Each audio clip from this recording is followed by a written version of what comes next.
constant training that gives you muscle endurance. You know, it all depends. But if you see like a big bulky No. bodybuilder guy, yeah, that's not good. No, That's so not for good. like our level where we're still athletic and stuff, I'm talking Yeah. about, man, I don't want to put on more. I want to get stronger, but I don't want to put on. Yeah, I don't mass. do really anything to try to put weight on. Yeah.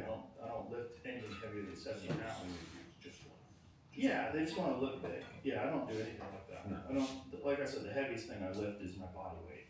Yeah. You know, I do a lot of body weight stuff. I do a lot of chin ups and dips, and sometimes I do it with a vest. You know, and I do, you know, but with kettlebells, like the heavy, occasionally I'll throw around a 90-pound kettlebell, but the heaviest I really train with is 70.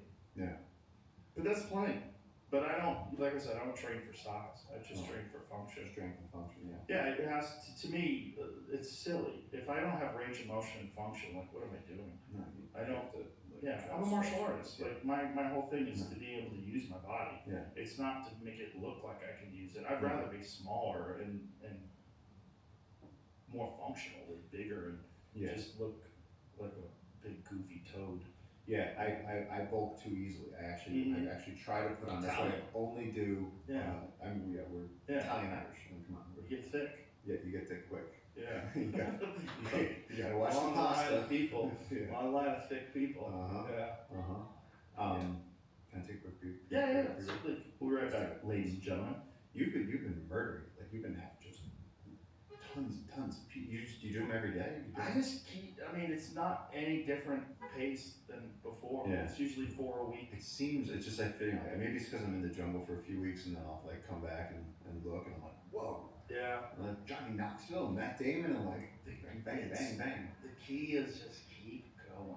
Yeah. You know, like you've run 1,000 miles, right? But you didn't run 1,000 miles in a day. Yeah. Now you run 10 a day, and on days go on. It's incredible though. You get to meet everybody. You meet a lot of people. Yeah. You definitely develop a better understanding of human beings.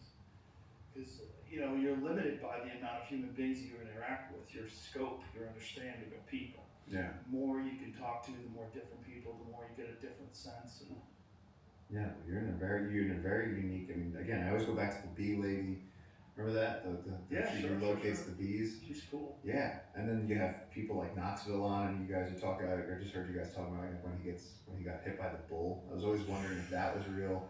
And then I remember the first time I came in here, I was asking you and Jamie. I was going, the one question was the David Blaine thing because he had you shove that thing through. I was like, I shoved it through. Yeah, that was real. I was going, come on, that can't be. Nope, that was real. Yeah. I mean, because I did it once. I hit a nerve. And he had to restart it, right? Yeah, maybe back out and shove it right through. But it's not a trick, you know. It's just pain. Like I could do that if I wanted to do that. I could do that. I could shove a needle through my arm. How bad do you want it? I don't want to do that. Yeah. I don't understand why I would do that. And I feel like that's a little bit of what Knoxville was saying, where he was like, "Look, I got a response," and he's like, "This is what I started doing." Yeah. You know, it's like one way or the other, how you're gonna get the attention. I mean, that's what brought him to the dance. Is just getting hurt all the time. But when he told me he had been knocked unconscious 16 times.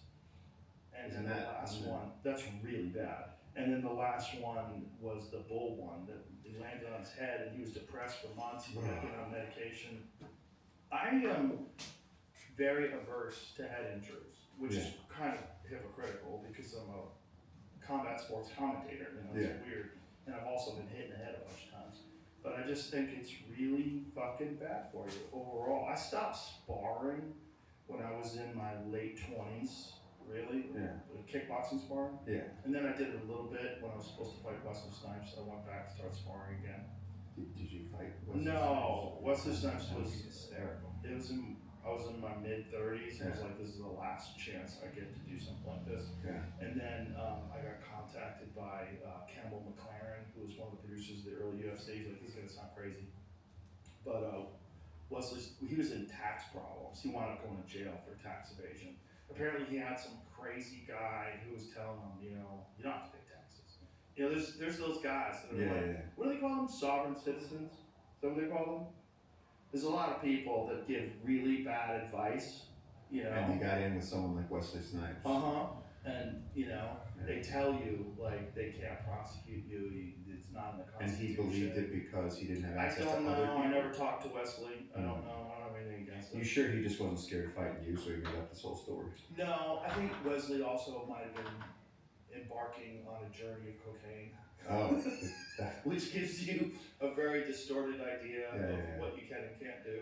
Everything. Yeah, you think you can do everything. I don't know if that's the case. I think Yeah. it might have been just, well, he's a very legitimate martial artist. I mean, Wesley, if you look at his like skills, like from the movie Blade, and, Yeah. like he's a really good martial artist. He knows how to fight. Yeah, you kind of have to be to do those movies, right? Yeah. Yeah. But my thought was just, I'm gonna grab him and choke the life out of him. Like, Yeah. how's he gonna stop me? Yeah. Like, also, I know how to stand up. Like, I was a kickboxer. That would have been awesome if you could fight one person dead or alive, full fight. I don't want to do that. No. I wouldn't need, no. The problem with it really. No, like theoretically, not you as Joe Rogan the dad, and like just Joe Rogan. No, it would not be one person. What it would be is start fighting again. It would be fight whoever. The whole thing would be competing. That's obviously 58. That's not going to happen now. I'm saying like Wesley Snipes. It's like when you say like, oh, I want to fight. I just thought it would be an adventure. Yeah. And I trained for like 6 months. I was training with Rob Kamen, who was like a legendary kickboxing, a Dutch kickboxing champion. So he was my kickboxing coach. And so I was training with him in the mornings, and I was training jiu-jitsu at night. It was hard. It was really hard. I was doing it for 6 months. I was training twice a day for 6 months. It was really brutal, and I was so tired. I was tired all the time. And that's where you got those leg kicks that you were teaching George St. Pierre. Nah, I learned how to do that when I was a kid. Now, my question is, now he's such a legendary MMA guy. Like did he not have? Well, I was a Taekwondo specialist. Okay. You know, and I was multiple time state champion in Taekwondo, and I won a bunch of national tournaments. I was really good. I was really good at Taekwondo. Like, I fought at a very high level, and I have a lot of really good instruction that I got from. I got very lucky, and I stumbled upon a school in Boston called the Jae Hun Kim Taekwondo Institute. Just randomly walked in the door one day, and it turned out to be one of the best Taekwondo schools in the world. And so I had trained with some of the very best people in the world, just by fortune. Yeah. And I was physically gifted. I was very lucky in a lot of ways. They have a lot of natural power. And I learned technique, and, which is the most important thing, perfect technique. And so when it was funny, it's because it came about because of John Danaher. I had a conversation with John Danaher, who's George's jiu-jitsu coach, who's maybe the greatest martial arts coach in the world, maybe of all time. Legitimately, like a brilliant man. He was a philosophy major from Columbia who I think he was a professor, and then he got obsessed with jiu-jitsu and was just teaching jiu-jitsu and training jiu-jitsu, sleeping on the mats, and like literally teaching all day, training all day, and sleeping on the mats. But a brilliant man. And we were having dinner one night, and he's like, George needs some help with the finer points of the spinning back kick. Do you know anyone who can help him? And I said, this is gonna sound crazy. Yeah. I go, but I have like the best spinning back kick you're ever gonna see in your fucking life. I go, I know it sounds crazy because I'm a comedian. I go, find a bag, I can show you. Yeah. I can show you what I can do. And then there's a video of me. Oh, I saw it. Okay, it was me. The sound is imprinted in my mind. George, this is when we were at Legends MMA in LA, which is where I trained. This is where Eddie Bravo had 10th Planet Jiu-Jitsu. And, I go, okay, let's go downstairs to the Muay Thai part, and I'll show you.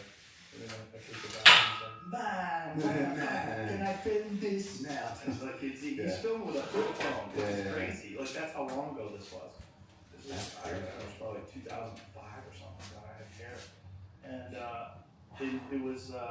it was funny because it was like this thing. It's like, because I don't do it. It was, even back then, it wasn't like I was training in kickboxing. I wasn't training in Taekwondo.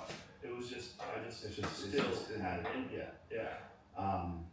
Do you keep it? Did it today. You did it today? Yeah. Nice. Yeah. That was an impressive video. You just go, Jesus, if he's showing this to George St. Pierre, how good is he at this thing? It's like, I used to be really good. Yeah. But I realized when I was like 21, well, I realized when I was 19 that I was gonna have to stop. Because I fought in California. I was living in Boston at the time, I was traveling all over the country and fighting. And I fought in the Nationals in California against this guy who was the Illinois state champion, and I knocked him out really bad. It was really bad. I hit him with a wheel kick in the head, and my heel was sore for days afterwards. Yeah. Like, I had a hard time walking from his fucking head. Yeah. And he never got up. He went down face first, was snoring. And back then, my thing was, if I knocked anybody out, I would just act like it wasn't a big deal. I would just turn around and walk away. No celebration. Let's walk away like that. I'm gonna do that to all you guys. Yeah. And so I walked away, and then I turned to my friend Jumpstick, who was my corner guy. I said, "Is he getting up?" He was like, "He's not getting up. He's not gonna get up. He's out." And then they took him. They put him in they took him and they put him in a stretcher, and they were taking care of him for like a half hour. He was still unconscious. And then they took him to the hospital. I have no idea what happened to him, but I realized it was so bad. It was because he came forward. So what happened was he did. You know what a switch kick is? No. A switch kick is you're standing with your left leg forward, and you switch legs, and you come like with the left kick. So you think he's repositioning and then he's moving forward, and he telegraphed it. And it's his left leg, so I saw that his left leg was coming this way, so I spun with my right heel, and I hit him in the head as he was running forward. So it's like multiple, the force itself of a wheel kick is so powerful, and when you're running into a wheel kick, it's crazy. Like two cars driving it. It's like getting hit with a baseball bat that fucking... Did you just start? Mark McGuire. I did 2 sets Crazy of how much power there is. pull-ups It's that your you wouldn't be legs. able to. Your legs I don't carry know. you around all day. Yeah. And the torque of your whole body, you're hanging around, and you're hitting with the heel. You know, there's no padding on your heel, and it's not right. I hit him right on the fucking cheek, like right on the side of his head. He went out. And then I came back to my instructor, and Make sure he you bring the wasn't there chest at the up. tournament. I When went you- back to Boston. When you He said- contract. he goes, Yeah, there you go. I heard you had a really good knockout. And I said, yeah. I said, it was scary.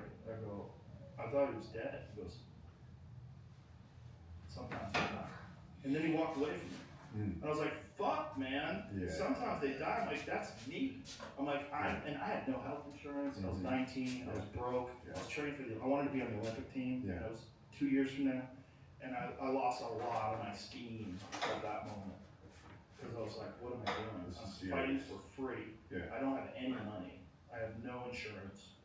And I'm doing this thing. And I knew back then I was getting some brain damage for sure. Yeah.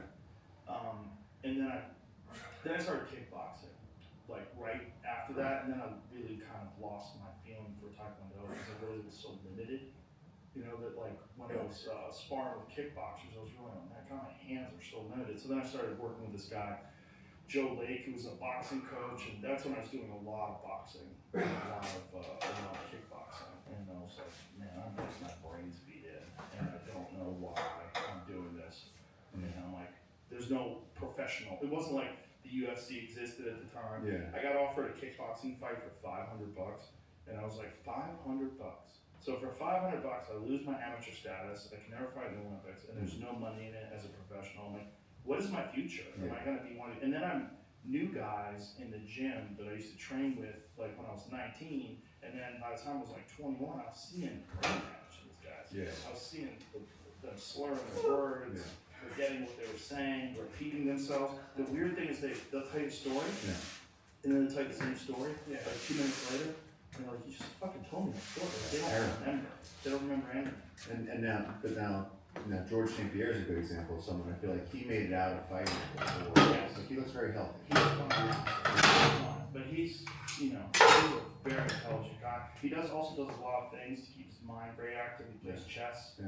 you know, and he's very like proactive. Yeah, but he seems like even like I've just seen him on social media where he's like, hey guys, this is how I do. Like he's just like a very seems like a very positive, fun, does not He's the seem best case scenario for both another guy in the argument for the all-time great. For an all-time great MMA champion who has a successful and happy life outside of it. didn't end up with the No, shit. no, he's fine. I mean, I've hung out with him a bunch. I've hung out with him recently. Yeah. He was great. He came to the comedy club. He's actually playing my friend James McCann. They were playing chess in the green room at the Comedy Mothership. It was so cool. We were filming it. The last time I came, I think he had been in there the night before, and I was like, that would have been a trip to meet him. He's amazing. He's such a smart guy. Yeah. Imagine he's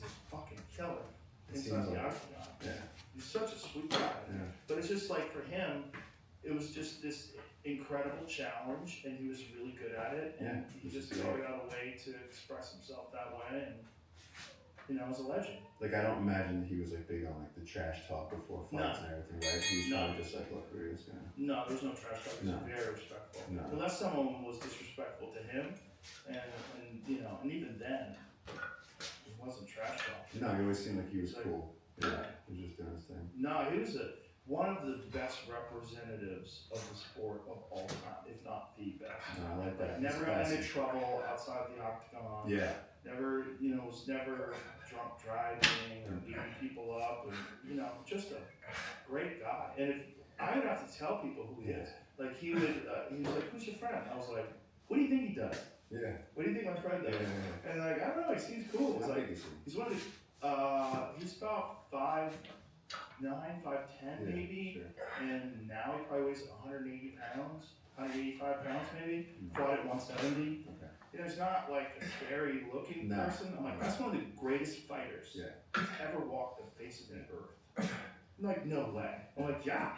I mean, he's like, hey, how you doing, man? What's going on? Like, he doesn't seem he's like jovial. No. Yeah, he's just sweet. I was not trying to look at him. He looks like he's really smart. Yeah. He's always like watching documentaries and reading books. Yeah. He's fascinated by ancient history and dinosaurs and aliens. Dinosaurs. No, it's just crazy, man. You've gotten to this. You've met everyone. Did you ever have Jane Goodall on here? No, I did not, unfortunately. I wanted to make that happen. She's gone, right? She just died. I wanted to talk to her about Bigfoot, because she was convinced that Bigfoot was real. What? Yeah. She was convinced that Bigfoot was real. Yeah, she did this interview. She said she's certain of it. Move your body more to your Not left. that I don't believe you. Where you just don't find I know. Jane Goodall. I know. See how your foot is stuck there? What? This is by the Yeah, time you need to I move had it been convinced inside. it was fake. Yeah, But this is the key. you're more solid that way. There was an animal that coexisted with human beings for sure. That was called Gigantopithecus. Yes. You know the whole story. Yeah. So Gigantopithecus, they found bones in an apothecary shop in China in the 1920s or 30s. And an anthropologist found these molars and said, where did you get this? These are primate molars, and they're fucking enormous. Yeah. But whatever this thing was absolutely huge. So they went to the site where they got it. They found mandible bones that indicated it was bipedal. So it was an upright walking primate that was 8 to 10 feet tall. Like, what the fuck is this? And so I'm sure you've seen the images of what a Gigantopithecus looked like in comparison to a human being. Yeah. It's in the orangutan family. And so that thing existed and also existed in Asia, right? So you look at the Bering Strait and you look at the Bering Land Bridge that we know existed during the Ice Age. And so we know that humans migrated from Siberia into North America. We know that for a fact. You know one of the reasons we know that for a fact? Because Mormons were convinced that Native Americans were part of the lost tribe of Israel. Yeah. So some rich Mormon guy did a DNA test on Native Americans and found out that they emanated from Siberia. Yeah. And so it was incorrect. So we know humans came down from that. Why wouldn't other animals? Sure. We know they did. They had a bunch of different animals. They find their bones in Alaska, and they know that they probably made their way down from North America. It just makes logical sense that if you have a variety of different megafauna, that probably one of those primates, or a bunch of those primates, lived in the Pacific Northwest, which is the area where they would be, right? And then you have incredibly dense forest, right? Yeah. So Jane Goodall won't rule out the existence of, but no. Find the video where she says, I'm convinced. Yeah, she was talking. Oh, no, okay, just find it, because it exists. It doesn't. Or AI. No. Go to Yeah, the video. really. And see, this is why I can't get behind Rogan, because a lot of his stuff is like, I'm convinced, because, he'll give an explanation, but So this where's the video proof? about this or that. Right, where's How do the you know proof? that? I was meant to be. I want to talk to you about something that some would say is fictional, but you would say, hold up, you don't know for sure. It's Bigfoot. Everybody talks to me. I'm romantic. I would like Bigfoot to exist. I've met people who swear they've seen Bigfoot. And I think the interesting thing is every single continent there is an equivalent of Bigfoot or Sasquatch. There's the Yeti, there's the Yari in Australia, there's the Chinese wild man, and on and on and on. And, you know, I've had stories from people who have to believe them. So there's something, I don't know what it is. I'm always open-minded. What about other mythological creatures? Pause for a second. So they're saying that to her, he's saying that to her, and she said that in reaction to a previous interview that she did. The previous interview that she did, she said, I'm convinced that it exists. Well, you know, you gotta realize this is a lady that lived with primates in an inaccessible area where there's very few human beings, and she had these interactions with them. I don't agree with her, but I think that it existed at one point in time. One of the other reasons why I think it exists is that different Native American tribes put this into perplexity. How many different Native American terms were there for a hairy wild man or Bigfoot? And I believe there's more than 80. Now, they don't have a lot of mythological creatures in Native American culture, right? And That's bullshit. Yes, they do. Right? But they have a name for this hairy, wild He giant. speaks with such authority about a subject he knows I nothing know. about. You know, when I was in high school, The other thing that's really true story, my geography there teacher is a lot of or biology teacher, I can't remember which class it was talking about Native American how tribes these have things ancient stories evolved. of giant And he was like, he said, take for example the Wolfman. In a certain area in Europe, the Wolfman was a thing, right? Okay, 40 to 50 How about if the person was crazy, you know, just lost their mind, today they would be homeless, but they went into the forest, eventually they lose most of their clothing, their nails get longer, they're not shaving, they're dirty. Somebody sees them, oh, it's a wolf man, but it's just a crazy man, right? So, and I'm not saying that these things don't exist, but to give anecdotal stories as evidence is just not, I'm not buying that, I'm Not sorry. cool. I I read somewhere at some point. She's the reason I have a career. Really? Her being awesome, Yeah, there's two stories I tell people. There was madness caused, What's your Rogan last? There was what? madness caused years ago by some, Guy in the world. Like, said the first time I came, you send me a message. And you said something that about, happened "Hey, to don't like do that one thing, of I'm the gonna bring my dog." main Like, crops they used for like bread. Jane Goodall. And I don't know if it's barley or wheat, but there was some contaminant in it, and it literally made people insane. And I had Wow. chapters in the manila envelope, and I went to a talk that Goodall was giving. But not the people that were Read gluten free. stories and seeing the black and white pictures. This was like, you know, like Einstein, yeah, like Jane Goodall, a living historical figure. And so now she's talking in front of me, and I had brought these chapters, and then I wanted to ask her, because I'd already sent the chapters to publishers, and they'd all been like, "Kid, none of this is true. You know, no way did you jump on a giant anaconda, no way did you raise an anteater, they just didn't believe me." And then when it was my turn after hundreds of people, I get to her, and you know, she goes, "Hello," she just takes a little picture with you.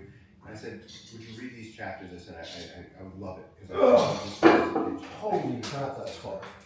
48 hours later, her staff gets in touch, and they go, "Jane actually read what you gave her, loved it, and said, finish the book, get a publisher, and I will write you." Whoa. She waved her magical wand in my direction and gave me a career. That's so cool. And what's really great is that earlier this year I emailed her, and it was because this book was coming out, and I said it would be amazing to have. I mean, I said at this point, no one, conservation, the voice of Mother Earth, and she just said, protecting the Amazon. That's your mission. She was always it was like, Luke, believe in yourself. It was like, she was just like, your job is to protect this forest, and it was incredible. That's amazing. And so yeah, that's 6 months ago, I got to tell her, I was like, look, because the last time I'd spoken to her, we were protecting, I think it was like 100,000 acres, and then in the last year, we added 30,000 acres to the reserve. And so I said, strides forward. And she just, it was good that I got to tell her that. You didn't have to do that. I could have done that. You Recently. already did it once. She died. That's all right. What a legacy. What a legacy. What a legacy. Yeah, I mean, we know so much about primate behavior because of that woman. We should know so much about, man the toolmaker. Before her, we said there's human disease. And now we know that we rock, otters use rocks, elephants use a stick to scratch. I've seen camera trap footage of an elephant using a tree to knock over an electrical fence. Oh, yeah. She was the first one. And then she went out to the 20-something years old, middle Africa, blonde girl. And then spent the whole rest of her life. But the lesson that I take away from that is that even as famous as she was, that she was traveling an icon for decades, and that she still took the time to actually read something that some kid candy seller. That's unfathomable grace Yeah. to do that. And then, literally, if that didn't happen, I never would have published Mother of God. I never would have started Jungle Keepers. I never would have been protecting the rainforest. She empowered that. She did that with her magic. And I think that's incredible. That's so cool. Absolutely That's so incredible. Cool. Did you find any other? No? Guaranteed it's it. Yeah. But it's okay. Just trust me. I don't think she's correct. Focus But, on, I a lot do of weight. think, no, focus on this. but I These do muscles think activate and then that pull. it's entirely Activate possible and that there's pull. a There you go. small Activate theory and of pull. primate Perfect. Very nice. like You know, that's like the high Excellent. people from the island of Flores. Yeah. There's the thing called the Orang Pendek. Have you heard of that? No. The Orang Pendek, I think Indonesia, perhaps Vietnam. There's a bunch of places that have this creature that gets sighted on multiple occasions. And they used to think of it as like just silly legend. But now, because of the discovery, which was it in the 90s that they discovered the Hobbit people on the island of Flores? You know about that, right? I've heard of them, yeah. Yeah. Those are real. Floresiensis, Those are real. Yes, they're both. Very real. It was a very small, like hobbit-like creature. Yeah. That was a type of primate that was bipedal. That was like a little tiny hairy human being Yeah. that lived at least on the island of Flores, Yeah. but most likely lived in many other places as well. And there's a possibility that it still exists. Awesome. And it's not me saying this, it's like some actual anthropologists believe that this thing might still be alive. Because you're dealing with incredibly small populations. But are those islands so small that unlike the They're not Amazon, that it's small. gigantic, Like, but how would there they're be a population? incredibly dense forest, Yeah, and it's no one's just going down out to the there. bushes. Right, it's like the Tasmanian tiger. I was just gonna say that, like the Yeah, thylacines, like they're just big. Exactly. Small population, there's a lot of sightings of the thylacine. Yeah, but somehow all these sightings, it's never clear. No. That was the, Well, it's also, there's no one there. yeah, Here's the thing, I mean, let's pretend that you saw a wolverine in the Montana woods, like dense Montana woods, snap. and it's 100 yards away, you see it briefly for a second, you get your phone, you might have seen it, You really traveling saw through it, the yeah. trees. But like, how are you gonna get it off your phone? No. You're gonna have to, unless you have a Samsung, or you have a really good zoom, Yeah. you're not gonna be able to zoom in enough. Yeah.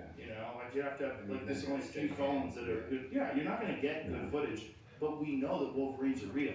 But finding a wolverine in the woods, I've talked to hundreds of men who spend giant portions of their life in the woods, and only a few have seen wolverines. I would love to see But what about mountain lions? They're everywhere. Yeah. I've only seen 3 of them in my entire life. That's why. But I've probably been around 100 and not known it. You know, that's the reaction we got with the tribes, is that if you look at uncontacted tribes, I mean, my whole life, you look at photos of uncontacted tribes, it was like blurry, crappy, because who was out there? It was like a logger, right? Or it was somebody running. Right. And even when I saw them the first time, when I was out on a solo, I was 10 days deep in the jungle, I saw them and I ran for my life. And everyone went, you didn't see them. I mean, I don't mind that. If I have pictures, right? And so with this, when we started Right, actually do showing these? people what we had, it was like, it's like a vision into the. You have five, yeah, that's fine, but you have, I mean, Like I really don't not have using to stone. It's like That's that. even the Using Stone Age. Stone tools. They used to Exactly. sharpen sticks. Yeah, Just- I showed it to an anthropologist, and he was saying, Stone Age okay. isn't necessarily accurate here. He said, because they're not using stone, they don't have clay pots. He goes, this is something, but I mean, Huh? Ow, then think about it. What's It's actually like a time my machine. shoulder. Because I mean, we're standing across the. Good river news, walking you're these people. doing- You guys are The group a couple movement, I thousand feel it years there. back. And so it's like, this is such a strange aperture into Yeah, history. maybe like 4. Maybe. I feel like somehow to me the number seems like 2. But it's like, we What do you mean 2? we were like little Yeah, but tribes. 2,000 years ago, the Egyptian pyramids were already 2,500 years old That's at least. true. That's true. But I mean, again, the civilization isn't homogenous, right? Like different. Of course. So Well, obviously, there's uncontacted tribes still right still, now. yes, That's what's crazy. yeah, It's like a man with a cell phone Here's what we're gonna do. from Yeah. the future yeah. filmed people. That's that what I'm lived in saying. the It past. felt like that. It felt like this was like a Yes. Back to the Future moment where it's Yeah. like, this is, they have no idea. And my people, and everyone else back home, I was like, don't realize that these people are still out there in the jungle living like this. Right, and probably in the dense forest, Mm. there's probably many more of them. There are many more of them. In fact, while we were watching them out front, there was this terrifying moment where we heard something behind us, and it was, which we never saw them, but the women came lightfoot coming behind, and they pulled up all the yucca and the bananas, and they were bleeding. So for a second, we were like, there's an ambush. And everyone was like turning the shotguns away from the river, and they were like, we thought there was gonna be arrows flying. So like, my guy Ignacio grabbed me and like put me down, and we were hiding in the trees waiting for it. And it was and all of That's a lot smarter. and they just My raided back is, our whole wrist. village. Wow. But I really did feel like, you go, imagine what it would be like to go back and see the Comanches, watching riding across the plains after the buffalo. It's like, we can't. But in this Like case, this? they were right there. Right. Yeah. Right. And now that these videos are going out across the world, it's like, look, we're trying to explain to people. First of all, there's a lot of those, you know exactly what kind of brave people are like, leave them alone. It's like, literally, we're the people trying to make sure that they get left alone. That's our Yeah, you job. gotta ignore those folks. Yeah. Especially you. You're Yeah. not the type of person that's interfering with their life at all. No, I mean, and they by can't giving take them us. the bananas, you're helping them literally helping them. Well, and again, I was a witness. Right. That was happening between the tribes and the tribes. Right. And so, but for all the indigenous cultures that have been destroyed in the last few centuries, we can do it right for once. Mm-hmm. We can actually respect these people. If they want to come out, they can come out. If they want to adapt, they can. Hey, what's up? DJ X is here. Let's see what I got for you today. I even surprise myself sometimes. I'm gonna get it going with some music that's all in first.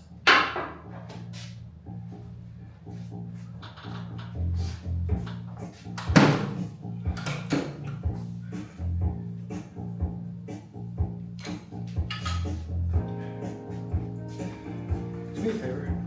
Stand behind the bench, make sure it doesn't move back. Oh.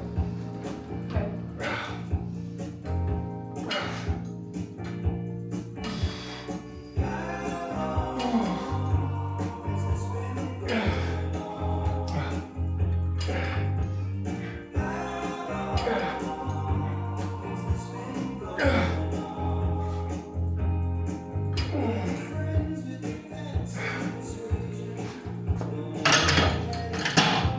I have 2 10s. Would that work for those? What? Would 2 10s work for those? Yeah, but don't use No kettlebell? don't use kettlebells. It's gonna be more. Just keep your this straight. In other words, don't do this straight, you know. That way you automatic supinate at the top.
Equipment malfunction.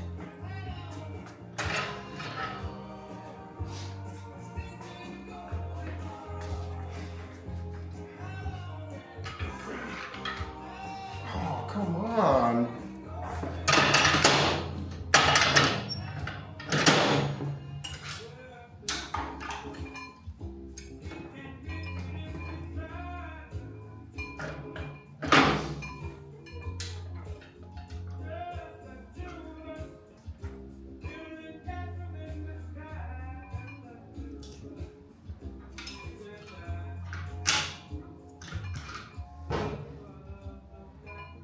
It's supposed to walk. There you go.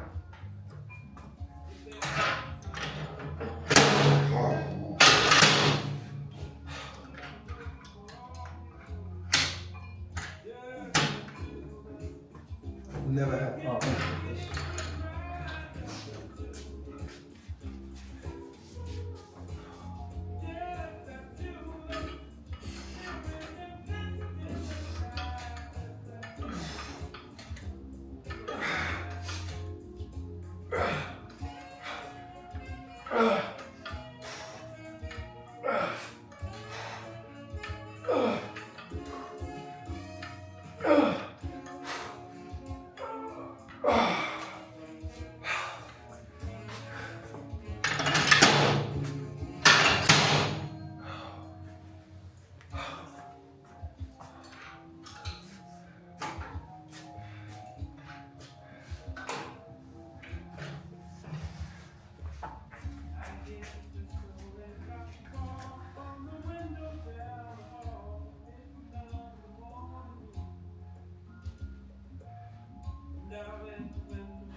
We can do stretching inside tomorrow.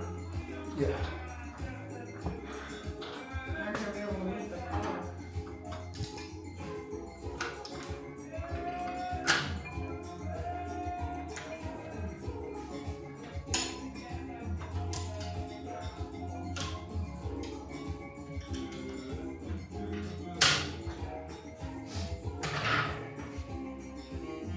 Is the job affected by the storm? Only if they have bullshit reasons like I couldn't get to my base from my, Yeah, I'm sure it will be. I mean, there'll be all kinds of attendance issues. that's what I mean. Like I Yeah. couldn't get to my base Yeah. from, to Dallas from Oh, Charlotte. yeah. Well, and it's gonna affect a bunch of bases, not just Dallas. They're Yeah. gonna have people stranded everywhere. New York. Um, New York is gonna get harder. It's gonna be hit harder.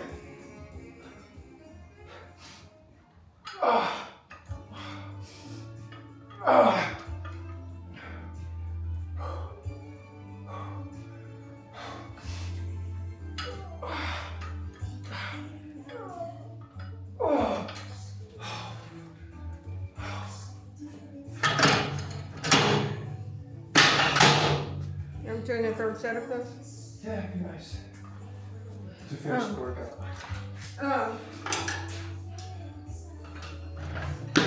I have a hard time, I mean, ice is ice, so